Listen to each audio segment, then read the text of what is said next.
আজকে বাড়িতে আমি একাই আছি, তাই ঘুম থেকে উঠে সকালবেলায় অন্যান্য দিনের মতো আজকে আর রান্নাবান্নার তেমন কোনো চাপ নেই। ২-৩ দিনের জন্য বর বাড়িতে গেছে, কারণ আমার শ্বশুর মশাই একটু অসুস্থ আছেন। তাকে নিয়ে ডক্টর দেখাতে যেতে হবে। যদিও আমার যাওয়ার কথা ছিল, কিন্তু আমি যে ডক্টর দেখাই তিনি বললেন এই পরিস্থিতিতে তোমার জার্নিটা না করাই ভালো। আর এখন কয়েকদিন যা ঠান্ডা পড়েছে, এই ঠান্ডাতে নিজে আর রিস্ক নিয়ে যাওয়ার সাহস করে উঠতে পারলাম না। তাই ওকে একাই যেতে হলো। আর আমিও একাই বাড়িতে ছিলাম। একা বাড়িতে থাকলে তেমন কোনো কাজের চাপ থাকে না। সেই জন্য ফ্রিজে কতগুলো আমলকি এনে রেখেছিলাম। সেই আমলকিগুলো কেটেই রোদে শুকোতে দিলাম। আজ এই আমলকি শুকোতে গিয়ে অনেকটাই লেট হয়ে গেল আমার খাওয়া-দাওয়া করতে।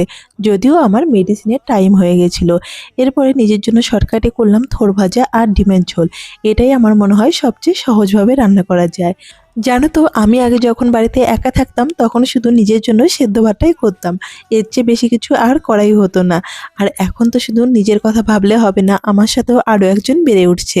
তার কথাও আমাকে ভাবতে হবে। আর আমি যেহেতু বাড়ি থেকে অনেকটাই দূরে থাকি, এখানে আমার নিজের বলতে কেউ নেই।